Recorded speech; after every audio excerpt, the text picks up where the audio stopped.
Let's go.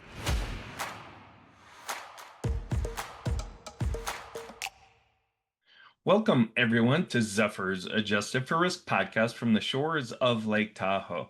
This is Ryan Nauman, and I am the market strategist here at Zephyr.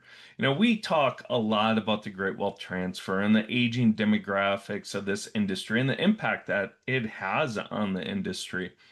Well, I am very excited about this next conversation as I have on an industry expert who's going to help us understand the impact this shift in demographics has on the wealth management space, some tips for building a successful wealth management team, and building a career in wealth management. But first, this episode is sponsored by the award-winning Zephyr, which helps investment professionals make more informed investment decisions. All right, enough from me. Let's go ahead and get started and bring on the star of the show. I would like to give a very warm welcome to Beth Lawlor. Beth is the president of Private Wealth and Affluent Wealth Management at US Bank. Beth, thank you so much for coming on the show. It's really such an honor to have you on. We had a fantastic conversation last week for a prep call. It was a lot of fun. So I am very confident this is going to be another fun, very engaging, and insightful conversation. So thank you. And can you please tell us a little bit more about yourself and your role at US Bank? Absolutely. So, thank you so much, Ryan, for the opportunity to be here today. It's really exciting. I love doing this. I'm super passionate about the wealth business, as you probably gathered from last week when we met.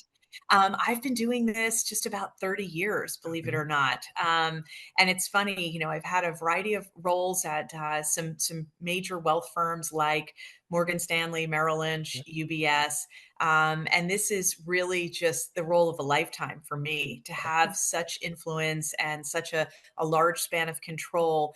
But more than that, just to be able to influence, people's careers, their Okay. lives, the way that they develop and sort of become their best selves, if you will. Funny enough, Ryan, I was a psychology major at Boston College years ago, and I took the path, sort of less traveled by Yeah. not being a finance major. Nothing against finance majors, but I have found that my passion for understanding people really has served me well in this business because it's such a relationship driven business. People want to manage, they want their wealth managed by people they like and that they trust and that have great expertise. And so it's been just a terrific ride for me, and it continues, and I hope it will continue for quite some time. Yeah, Beth, that's fantastic. I love it. It is so important. There's a lot of industries out there that are relationship based, but I'm not sure there is one, and I might be a little biased. You might be biased. One like in the wealth management space that is so focused on relationships. And it doesn't matter what part of the industry you're in, right? Obviously, the financial advisory space, being a financial advisor, is very relationship based, but I love that your passion is there. I often talk, my passion in this space is more on the investment side. I really enjoy the investment management side of it. Every day presents a new challenge. You can learn Yeah. something new every day about the markets. What's your favorite part of this industry and why you enjoy it so much? You talked about the relationship side. Anything else there? So, what's so cool about our business? So, I love what you just said about the investment management and the markets, following the markets because it's fascinating. But even if you're not into that, I think what's really great about our business is every day is different, Ryan. Every day we are learning about how people accumulated their wealth, about family dynamics, Yeah. passions within families, and some for the good, sometimes a little dicey. But for example, any given day, an advisor, someone like myself, or a financial advisor, a private wealth advisor, may be talking to a client who's a neurosurgeon in the morning, and then someone who started their own cooking show business and franchise, has many franchises. Then there's someone who's a hedge fund manager. I mean, it's really just incredible that in this role and in an advisory role, you're dealing with so many different people that love to Yeah. do different things and are great at what they do, but they may not have the time or the inclination to manage their money. They need to have somebody that they trust do that so that they can go out and do the things that they love to Mhm. do. Right. So it's not, I always tell advisors it's a noble profession because it enables so many people to follow their hopes and dreams and their passions while we sort of mind the store and watch all the trends so that we can maximize their growth or whatever their goals may be. We can help them achieve that. Beth, that's fantastic. And just the way you answer these questions and talk, you could tell your passion for the industry. I love it. And it goes back to I love stories. Yeah, I am all about a good story. And like you said, every time you talk to somebody in this industry, they have a different story. Like your background, psychology, which I think is a huge benefit in this industry because it's so relationship based. Nothing against those finance majors, but you can learn a lot of things in finance as you go. You might learn more when you're in the industry versus in college. And if you're like me, you don't apply yourself in college, you learn a lot more. You can't learn psychology, you can't learn to be a relationship person. So it really helps. I talk to people all over it from financial advisors that are come from every walk of life. Yeah, it's amazing, and so that's why it's kind of it really could apply to almost anybody's background if you have a passion for it and you're willing to learn. I mean, certainly you don't have to be a finance major necessarily, but if you are, that's great. You definitely have to understand the markets. You have to understand what the economy is doing. All of that certainly to be a Yeah, competent advisor, but at the same time, there are softer skill sets that are critical yeah, for an advisory role, in particular for younger folks that are coming into the business. I would also say for women as well. Women tend to be great listeners. Not always. My husband will tell you that, but typically great listeners. A lot of empathy, a lot of compassion. Folks want. Oftentimes we get involved with folks through their lifetime and through their children's lifetime, and it's generational wealth transfer. And so you see a lot. You see a lot of happiness. You're at the weddings, you see the mhm, graduations, you see the culmination of saving for that private school for that graduation or purchasing that vacation home or whatever their goals may be. And you're also there for times of despair and times of unhappiness when someone passes away. mhm, And so it's like, who do you want in the vault with you when things aren't going well? You want to work with somebody you trust, but you also want to work with mhm. somebody that you like. Yeah, And I think, women in particular, we're seeing a really big surge in female advisors yeah. because it's a great profession for female advisors, for that reason. Yeah, you're exactly right. I've had a lot of conversations on the podcast with women advisors, and you can just, that level of trust and, like you said, empathy that they offer is really benefit in this industry, especially as you're transitioning, like you said, the Great Wealth Transfer. A lot of changing dynamics going on right now. Yeah, for sure. You mentioned trends earlier. What are some of the biggest wealth management trends you're currently following? There's a lot out there, but maybe Oh, some of there's a lot. the biggest, Yeah. the primary ones that you and your team are focusing on. I mean, Ryan, I think everybody's talking about it, right? It's the influence of AI. What is AI going to do for our business? What's it going to do for our clients? What's it going to do for the world? Mm. I tend to use AI quite a bit just to synthesize some of my thoughts because I always have so many thoughts, and sometimes I need to streamline it a bit for things like this. But I would say for AI, we're using that at US Bank more and more for risk analytics, for Okay. marketing, client outreach, how we can synthesize information, quickly but accurately to provide to people so that we can go off and do something else that's meaningful for clients. So it sometimes really increases our capacity Mm. for being able to deliver, information to people.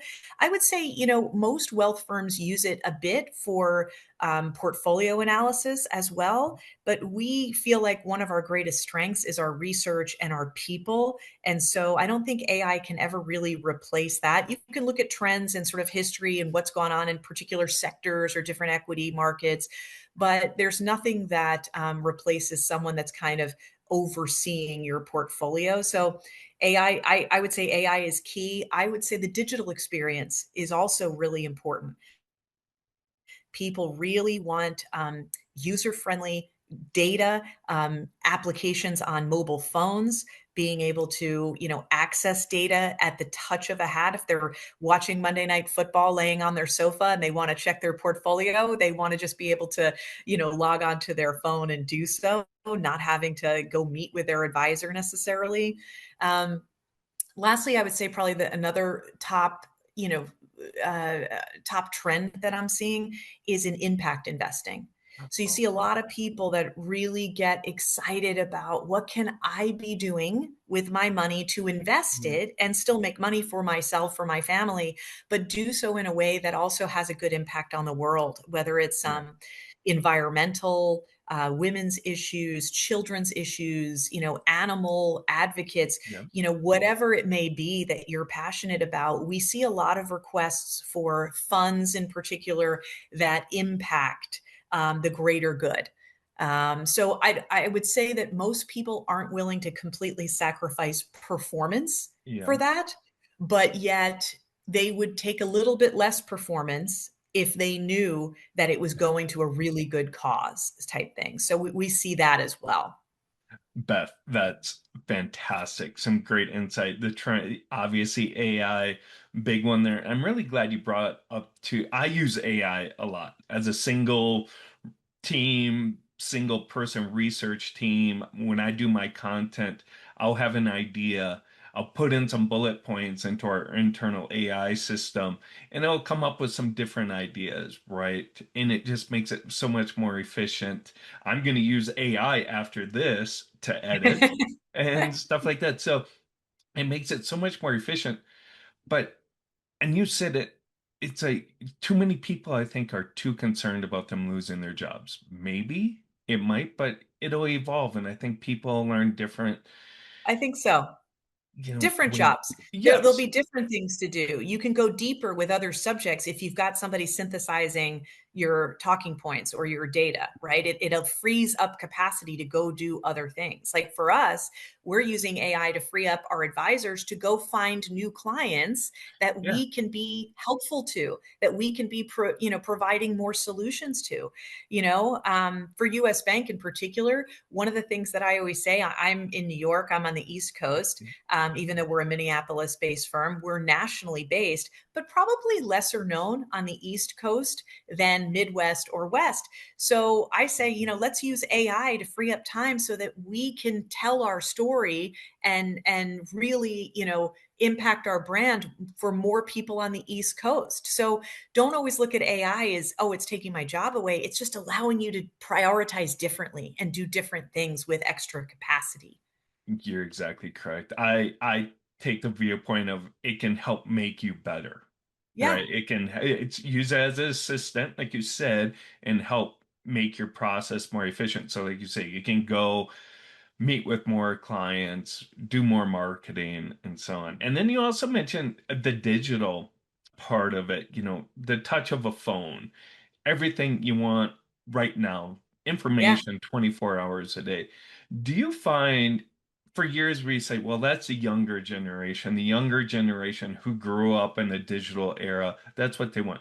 But do you think the older generation of investors and clients also want that? Or are we still talking about it's more for the younger generation? No, I mean, we see it all the time. We use e-sign signatures for, it depends, Ryan, the older I get, it's like, how do we define older, So I'm in my 50s, but, I couldn't tell people, I at all, Beth. you're so Seriously. funny. Yeah, I'm 22. No, I would say that it's almost like a way of life now, right? With the exception Mhm. of maybe my parents, who are 91 and 90, they're not on the internet really. But my mom even still has a cell phone and she's Yeah. texting all of her grandchildren and what have you. So it's almost like it's table stakes today. No matter how, what generation you are, how old you are, it's kind of table stakes. And so digital experience really matters. It probably matters more so to the younger generations Yeah. because they've never known life without it. It's funny, I was driving by my old grammar school. This is like maybe 6 months ago with my daughter, and I showed her where the payphone was that I would call Pop, my dad, and asked to be picked up from practice. And she's like, I don't understand. You put money in a phone? I was like, yeah, Nana and Pop sent me to school every day with a quarter, and we would use that. You'd wait in line, you'd use that. There was no cell phones. So when I Right. think about this younger generation, it's funny what's intuitive to you and I, and maybe what we experienced is not to them. Like they don't know life without digital, without social media, which can be good and bad, as we Yeah. both know. It's almost like get out there and play, put your phone down and get out there and ride your bike and play tag and do all those kinds of things. But that's not why we're here today. But that's just my personal opinion that with respect to digital experience, I think it transcends Yeah. generations for sure. Yeah. The payphone brought up all these memories of calling my parents collect. Call them collect real quick, pick me up, and they hang up the phone.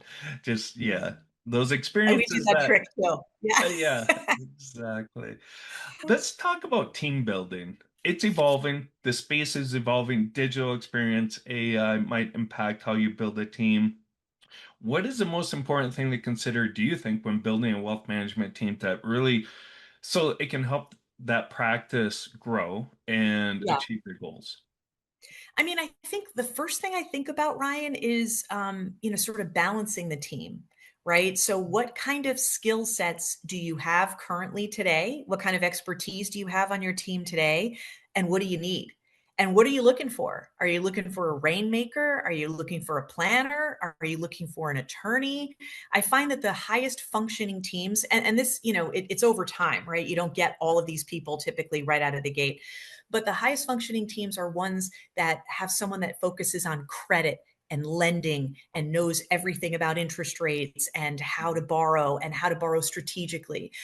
Someone that knows trust and estate planning, probably an attorney, someone with an MBA in finance, knows the markets, like very sort of eclectic, but together it's like a beautiful orchestra and they make beautiful music together. So I would say when building a team, think about what you have today and what you need to really provide a holistic experience.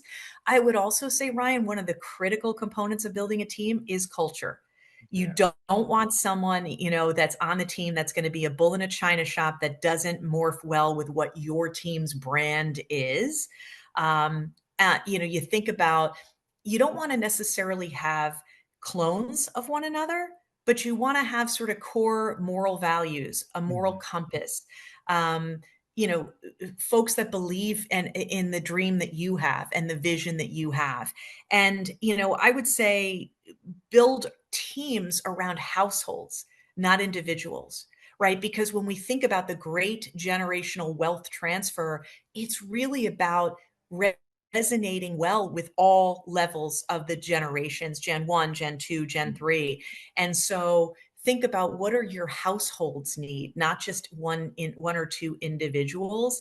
And then I think, lastly, as you're formulating your team, it's important to have different levels of experience. You want some newer folks that are hungry, that want to learn the business, that are passionate, that may resonate well with some of the younger generations in your families, but that will do the work that sometimes the more senior folks are out there pitching the business to potential clients, and the other folks can be doing more of the legwork and the research that really benefits them, but individually, but really benefits the team overall. So those are some of the things that I would look for if you were building a team. Yeah, fantastic, Beth. You mentioned bringing on people that have specific subject matter expertise. Do you see more financial advisors hiring that, or financial advisors being more the center of influence and having partnerships, maybe with a trust attorney or a CPA Where's that trend? Is it trending to bring it all into the side to the practice or outsourcing it and have partnerships? It kind of depends. I would say it's probably 50-50. So I run a private wealth business, and in private wealth, you typically have the advisor as the center, as the core, the sort of the conductor of the orchestra, Mm, if you will, and all of the different specialists surround that client internally. But if you're an advisor that's not part of a private wealth offering, you probably wouldn't have access internally to all that high right. level of expertise. So you would need to develop, use your softer skills and develop partnerships with centers of influence that are outside your organization. So it really just kind of depends on what solutions and what framework your current firm that you work at is. I see a lot of RIAs are popping up nowadays. A lot of folks are going independent. That has its pros and its cons, quite Yeah. frankly. You get higher payouts. It's you're independent. You're your own boss. But the downside is you don't get the infrastructure that a larger organization has, and that technology and that expertise. And so it's trade-offs, right? And I'm not advocating either one. I'm just saying, it really the question lends itself more to whatever environment you're in, Yeah. so that's kind of how I would answer that.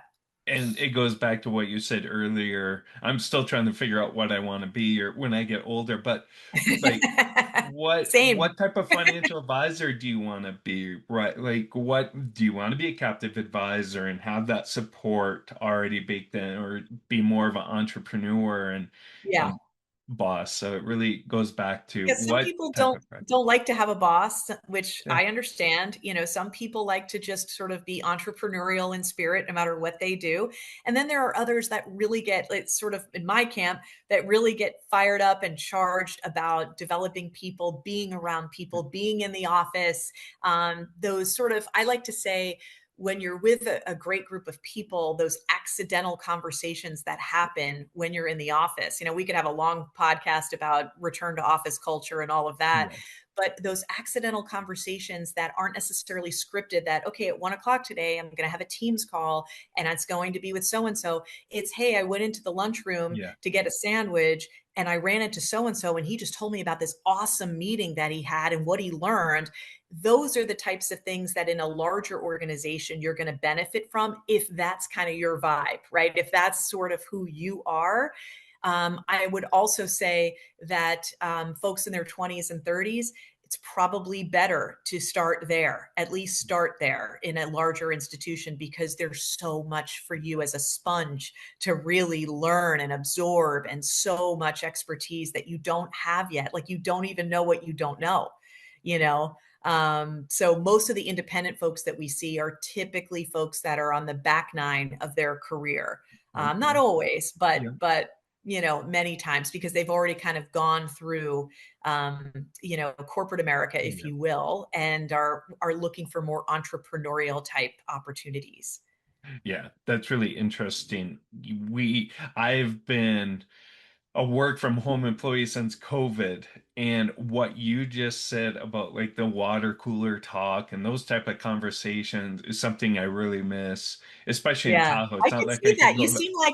You seem like a super friendly, guy I, that loves, being with people. yes, so it's a struggle. It's been well, yeah, since COVID, so I'm used to it now, but. It's not like and living in Lake Tahoe, it's not like I can go a happy hour with a bunch of finance people, right? And stuff like that. So you're isolated, but it's those water cooler talks that you really miss out on. Yeah, Um, and like you said, you learn so much from it too. And for you don't sure. think you're going to. Let's talk. No, it's it. Go No, ahead. go ahead. No, no. You talked about the younger, bringing on somebody younger into a team, or maybe that might be, it might not even be younger, but new to the industry. If a financial advisor brings somebody on that's new to the industry, wants to learn, really, like you said, very motivated to just learn, how can a financial advisor help them and help that talent thrive within their new team? What type of support structure can they offer? Yeah, I mean, it's a great question. It's a really great question because we have tons of interns, typically in the summer that are between their junior and senior year in Okay. college, and that we end up hiring after, graduation. And so we think about, younger talent and folks that are just coming into the industry, really knowing nothing. And you think about, um, it's not just acquiring top talent, it's about the larger ecosystem. Like, what are you looking for, as I mentioned earlier, but also, like, what does top talent mean? Yeah. Again, are you looking for somebody with great relationship softer skills? Are you looking for somebody that's highly analytical because that's something that you're missing and you need them to run data, to do reports, to provide all of the sort of, intellectual capital from an analytical perspective when you're meeting with a client? Lots of times our younger folks do that. But I think young folks also want a career path. So what is that career path to growth? Outline for them, hey, if you come in as a sales assistant, this is typically what you'd do for 2 years. You'd learn this, Okay. you'd learn that, and then you'd go to more of a junior analyst role, or you'd go to a junior advisor role. If you're coming in as an analyst right out of the gate, you're going to be doing more spreadsheets than relationship meetings, and so it kind of depends on what's your passion. What do you love to do? Like, one of my best friends is an operations manager. I would break out in hives being an operations manager. I mean, you could probably already tell, knowing me for a Yeah. minute, that being behind the scenes and just watching operational workflow would bore the tears out of me.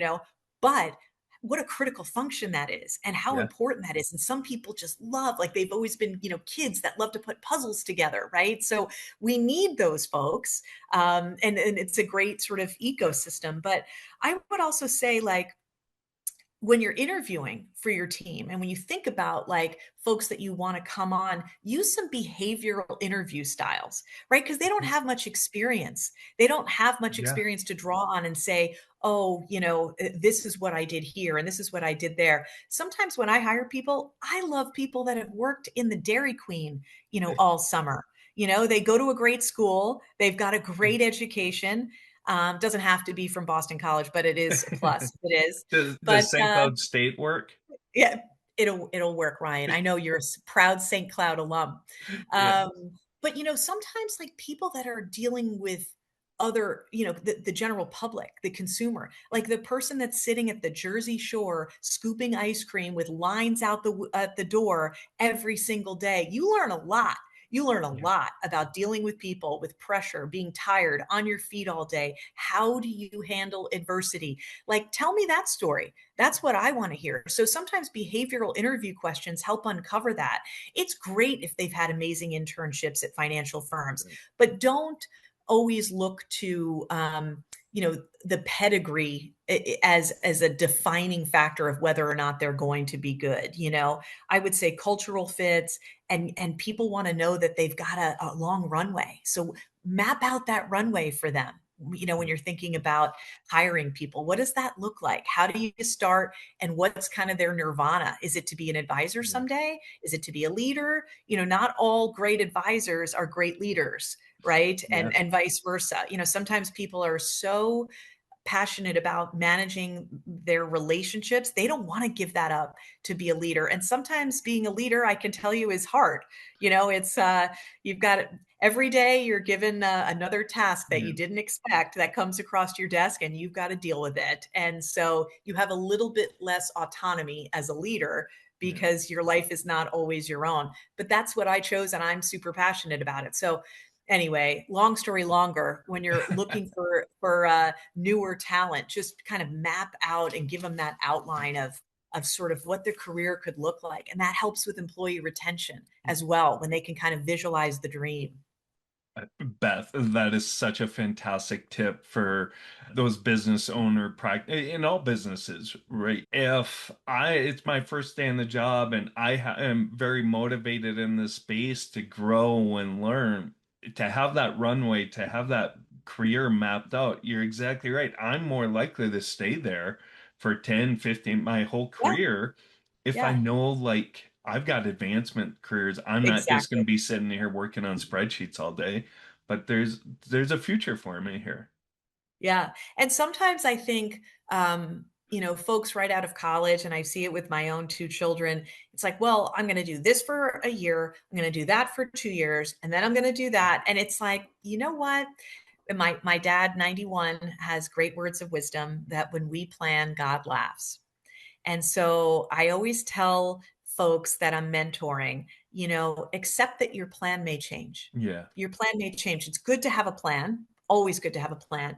But sometimes, if you're in an African safari and you're so busy looking for the hippo and looking over to the left, where is that hippo? You miss the giraffe over here on the right.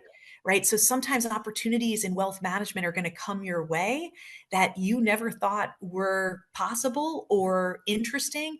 And it turns out to be the career change of a lifetime to do something that you didn't expect. Because again, when you're more junior in your career, you don't even know what you don't know.